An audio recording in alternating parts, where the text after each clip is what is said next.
Hey y'all, Bunny here. I am back with a quick video. But before I get into the video, I first want to say if you've been here before, welcome back. I appreciate you for always coming back. If you're new to my channel, thank you for coming. Thank you for joining us in Bunny's Garden, okay? Because you have officially entered into Bunny's Garden. Thank you. I appreciate you. Please hit that like button as well to build the algorithm so that I can continue to be in your news feed and grow and be in even more people's news feed so that I can spread this knowledge not only to you but to everyone around the world. With that being said, I want to get into today's topic, which is childhood traumas. Not only am I going to explain to you what childhood traumas is, I'm also going to list the types of childhood traumas, the events that's related to these types of childhood traumas, and how to cope or get over these childhood traumas. I first want to start by saying childhood trauma is often described as a serious, adhesive childhood experience, and this has affected you unfortunately, in a negative way. Trauma is also a traumatic event, which is frightening, dangerous, or a violent event that possesses a threat to a child's life or bodily integrity. So now that we have the definition of childhood traumas out the way, I now want to get into the types of childhood traumas that there are. One of them being abuse, another being neglect, and the last being household dysfunction. Now, under all of these types, there are different forms or different events that take part into what this trauma is or how this trauma is brought about. So for abuse, this would be physical, emotional, or sexual. So, for instance, as far as physical, maybe, when you're a parent, you might pop your child, don't do that, But there are parents who use objects to whip their kids, who beat their kids to the point that they leave bruises, whelps, marks, or any form of that. Also, just hitting or beating your child just because of what you got going on in your personal life, and you taking that out on your child, which is not okay.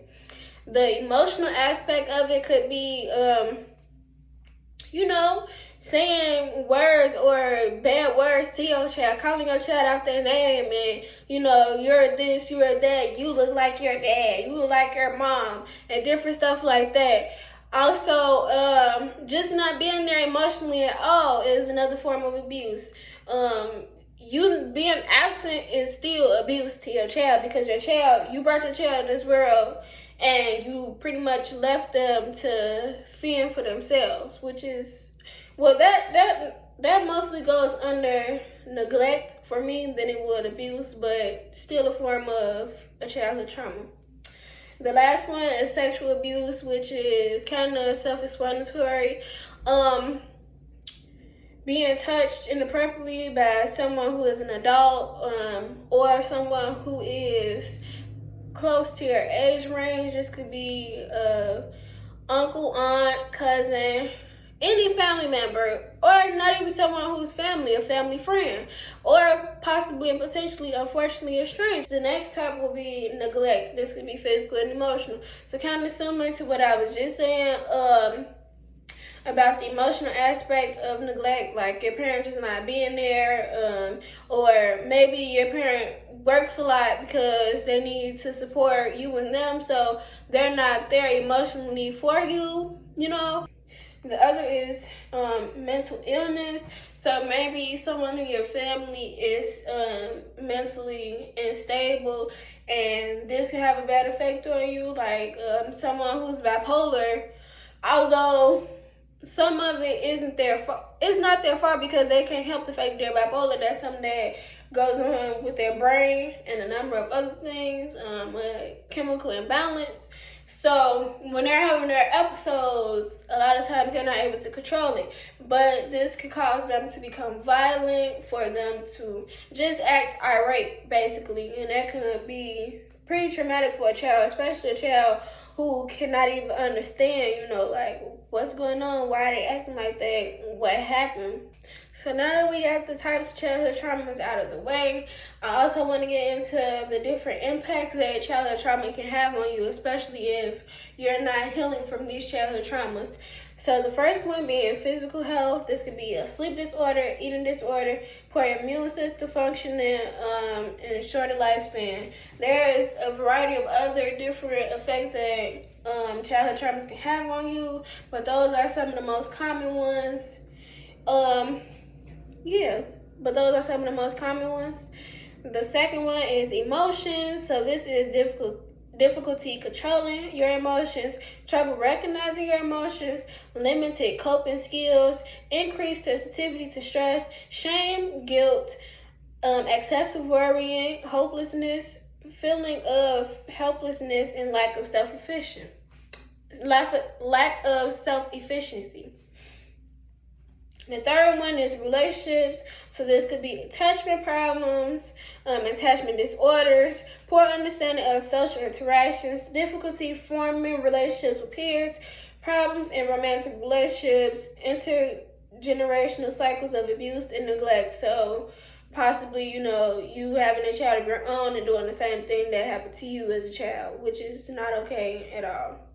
Just because it happened to you doesn't make it okay. So this is part of the reason why we're learning how to deal with these, because this is part of the reason why we're learning how to deal with our traumas and heal from them in a healthy manner, so that the next generation can have a better chance at life. The fourth is mental health. So this could be depression, anxiety, negative self-image, low self-esteem, post-traumatic stress disorder, and being suicidal. The fifth is behavior. So this is poor self-regulation, social withdrawals, aggression, poor impulse control, risk-taking or illegal activity, sexual acting out, adolescent pregnancy, drug and alcohol misuse. Okay, the next one is brain development. So this can affect you as to having a smaller brain size, less efficient processing, impaired stress response, and changes in gene. The last one will be education, which is impaired readiness to learn, difficulty problem solving, language delays, problems with concentration, and poor academic achievement. With all these listed and all these being said, I'm pretty sure there's a lot of you who can relate to these. You don't even know the reason why you have these problems in your day-to-day life or your day-to-day basis, but a lot of these problems that you have come from childhood traumas, and it's very unfortunate that this is the topic that's not talked about more or blown up, because honestly, a lot of people, and I was one of those people as well, are scared to speak on their traumas, either because they're scared of the person who did the trauma to them or created the trauma for them. They're scared of people judging them for their trauma, which I need to say to you, you shouldn't be scared of nobody judging you, because we all been there. We all been through it. Whether it was on a small or a big scale, we've all been through it. Even if you haven't been through it yourself, then you know someone who has went through it. So you should feel empathy for someone that has went through this. And to anyone that judges or makes fun of someone that has went through childhood trauma, you need help yourself.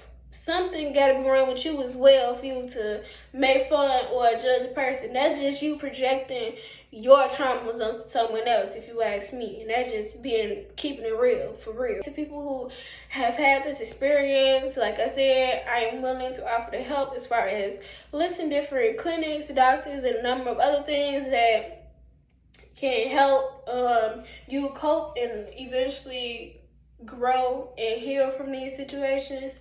Some advice that I can give, something that helped me was one, sitting down and reflecting with myself. So I came to a point where I had to tell myself, okay, you need to be honest with yourself about what it is in your life that you're holding on to, because you don't want to hold on to that baggage, because that baggage just go weigh you down. You heard Erykah Badu, bag lady. you gon' hurt your back. Okay? And she meant what she said. And that's more figuratively than it is literally, but it could be literal if depending on what it is that you're doing or how you choose to deal and cope with your traumas. So me sitting down with myself and journaling was one of the biggest things because I was able to write my pain out. I was able to literally, like, sitting down and journaling, you literally feel some of, if not all of the pain just coming from out your body because it's not all in your head no more. Now it's written down on paper. You can analyze it, break it down, and figure out, okay, this happened, that happened. And I'm going to do this, this, and that.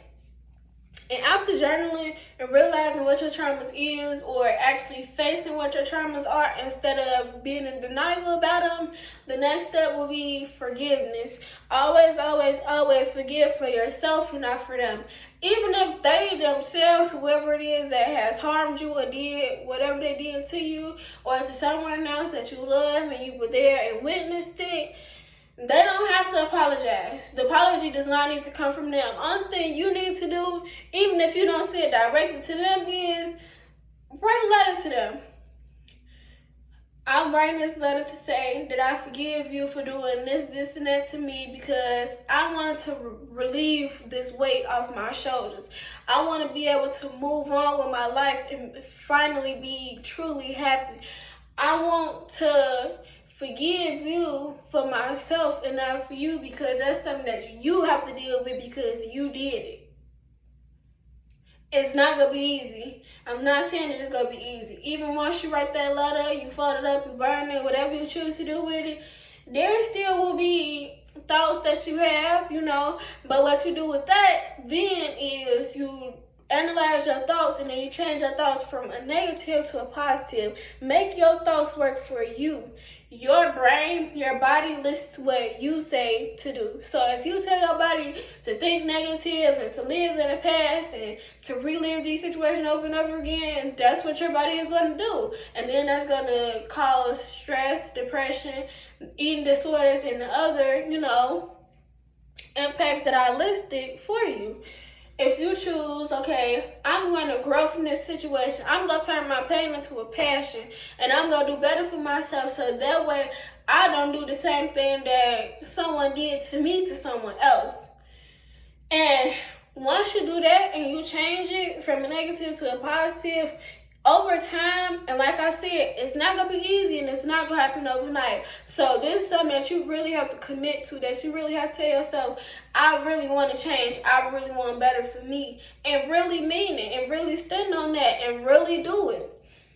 So over time, eventually you will see positivity start to come into your life and shine on you. Truthfully, it's worth it. Why would you want to continue to be a victim or victimize yourself or stay in that mindset? You don't want to be there no more. You don't want to keep living in the darkness, but you got to go through the darkness in order to see light. A couple more ways to cope with triggered trauma memories is one, to move your body.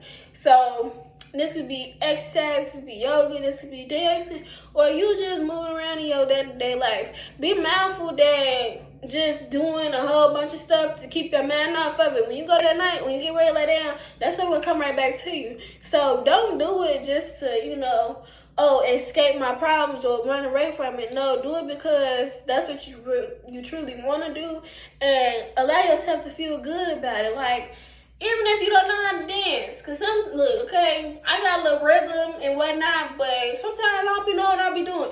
But when I'm dancing, and I'm feeling good about myself, it makes me actually feel good. Like I'm feeling myself, I'm loving on myself, I'm having a good time. And that's what you should, and that's what you're supposed to do. Yoga is more of a relaxation versus dance, because dancing, you stamina, but yoga is more of close to meditation, just moving your body during meditation, if that makes sense. Another one is using grounding techniques. So bring yourself into the present by getting in touch with your senses. And this goes back to what I just said. I had watched a video with a monk. And if I could find it on YouTube again, I'll leave that in the comments below as well. But I was watching this video with this monk, and he said one of his techniques as part of his daily routine is fixing his bed. And when he's fixing his bed, the only thing that he's worried about or concerned with is the motion of him fixing his bed. Him feeling the fabric of the bed, him hearing the sounds that's around him just being in that moment with that motion and becoming one with himself and him fixing his bed. And he said that the effects of that is it allows your mind to be still and allows you to live in that moment and enjoy that experience. And I know fixing your bed don't sound like something too big that you could do, but really think about it. Even the other smaller things, like when you eat, sometimes it's okay for you to sit your phone down and just eat your food. Like really focus on the taste of each bite. And it honestly, me doing it myself, I was able to taste, like, I'm like, hold on, I'm tasting a little bit of that paprika, okay? Last time I ain't tasted that much. Did I put more in it? I'm like, hold on, this a little bit better than last time. And that's how it be for real, because you're allowing your mind and your brain to do one thing at a time, and that allows you to truly focus on what you're doing. That's part of living and being in that moment. Another is to go outside. I like to go in nature. I bring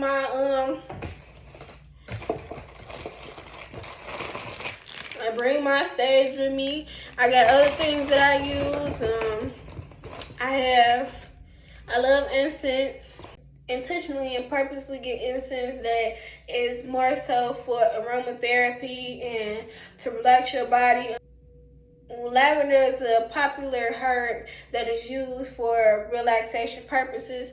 So I take those sometimes and I just go outside and I just sit in the grass. I do my meditations.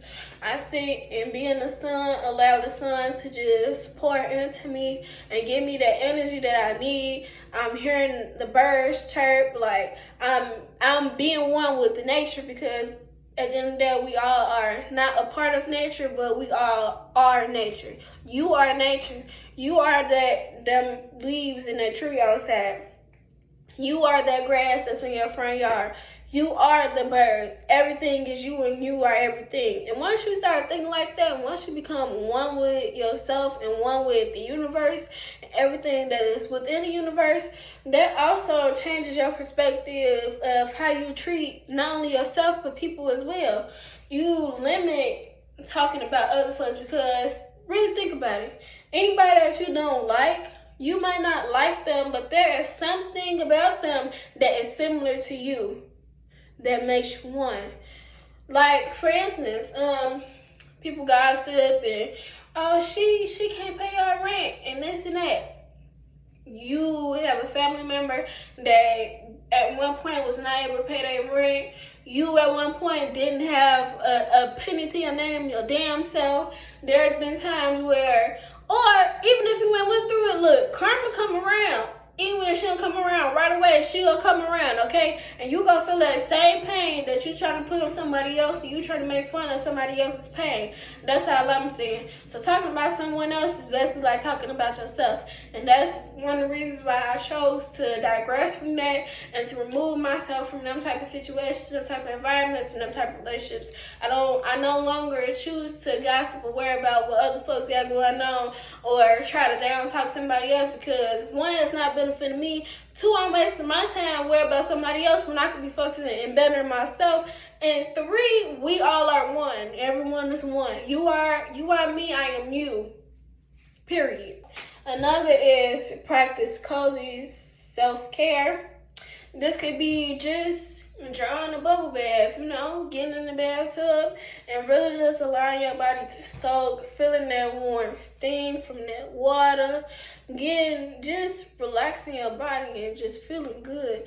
This could also be you exercising. This will also be you writing out affirmations and sending them to yourself every morning. That way you wake up with a more positive note. You continue, you start your day with a positive note, and hopefully positivity follows. This could also be maybe dressing up, putting your clothes on, okay, your Sunday's best, and going out. Take yourself out for lunch, take yourself out for dinner. And a lot of people sometimes they don't do this because they feel like, oh, I want somebody else to be with me. It's okay to have alone time. You don't need to be around somebody all the time. You were brought into this world by oneself. You shall leave this world by oneself. And that's just what it is. It's okay to spend time with your loved ones, with your family, with friends, co-workers, whoever you choose to spend your time with. But it's also very healthy. Let me say that one more time. It is also very healthy for you to spend time alone so that you can reflect, so that you can analyze what's going on in your life right now in this moment. This and that is going on. I did this, and that. I accomplished this, and that. I didn't finish this, and that. And you able to plan out and change your future if it needs to be changed. Change whatever you got going on. It needs to be changed to keep whatever is working for you the same. You can't do that when you're around a whole bunch of people all the time, because if you're around a whole bunch of people all the time, their mess comes into your mess, whether you want to or not. Over time, their mess becomes your mess, and you don't need to be in nobody else's mess all the time. Again, it is okay to help. It is okay to lend a helping hand. That's how them blessings come back around. But always give them blessings back to yourself. Always pour back into yourself. You can't pour from an empty cup. Okay, next is let emotions be. So this is allowing yourself to process emotions with patience. It is okay to cry. Society has made you, allowed you, and led you to believe that if you cry, you're weak. My cry is my ritual. Me crying, my angels don't play about me. My protection don't play about me. They're like, hold on. She crying. What's sister crying for? Because we need to fix it. We got to get this together for her. We need to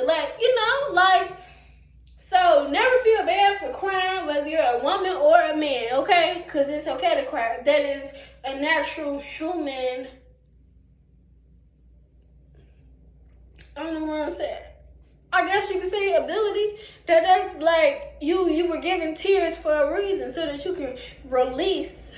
That's another way of releasing them emotions. Letting it all out, allowing yourself to process what you've been through, what's going on, and how you feeling. Just sitting in them feelings, and it is gonna hurt. It's gonna hurt, but you'll get over it. You'll live, okay? So just let it out. But let it out in a healthy way. Please don't allow it to form or create depression and anxiety for yourself. And the last thing that I have is to get support. Please have a support system buddy, someone that you know you can trust, someone that you know is dependable, or not even dependable. I'm sorry, that's the wrong word to use. Someone that is reliable and you know can and will come through for you. Someone to be a shoulder to lean on and to cry on. Try not to have people, and this is something that I have to learn myself on both ends. Be one of those people that just sit and listen. Only give advice when advice is asked for. You don't have to say anything. Just allow them to release and express themselves, to express their emotions, to let it out. And give them a hug. If they need to cry, let them cry on you. It is okay. This process, this journey will not be easy. There is multiple steps it takes in order to recover, to heal, and to grow. It does not happen overnight. There's not a one bam, thank you ma'am situation. No, this is something that could even last a lifetime, because there is always going to be things that will happen to you, whether you're a good person or a bad person, because these situations happen to you in order for you to learn from them, in order for you to grow from them. Like I said, turn your pain into passion. With that being said, I also want to mention I touched bases on it, I believe, in the beginning. I didn't go too in depth, but I do have my ebook. It is on my YouTube channel. I just dropped it a couple days ago. That is titled "Most People Won't Do This. Most People Are Afraid to Do This." This is shadow work healing for the soul. So I go into depth about what shadow work healing is, how to start the process of shadow work healing, and then part 2 to my ebook saga. I called it my ebook saga, okay? Is Dear Diary, Shadow Work Healing for the Soul. And this is an ebook that I created in the form of a diary that when you purchase it will be emailed to you just like that. And it is over 50 prompts and questions that you ask yourself in order to stimulate your mind, stimulate your brain, and dig deep into what the root of your problems are. These are questions that are commonly not asked to self. These are questions that a lot of people are scared to answer. And all I'm saying is give it a chance. Don't be scared to ask yourself these questions, because you gonna get some results that's gonna shock you, okay?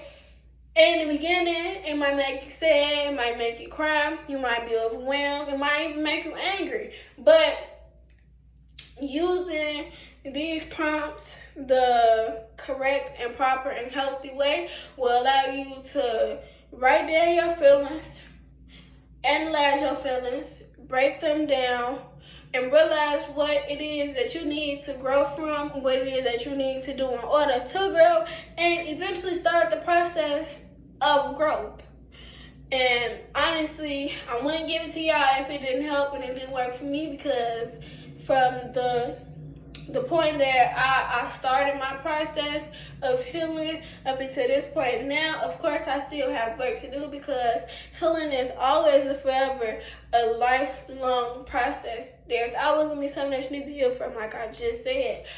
But when you follow these steps and you choose to do better, you choose to be better, you choose to live a more positive life, when these challenges come up, it's not as bad, it's not as hard.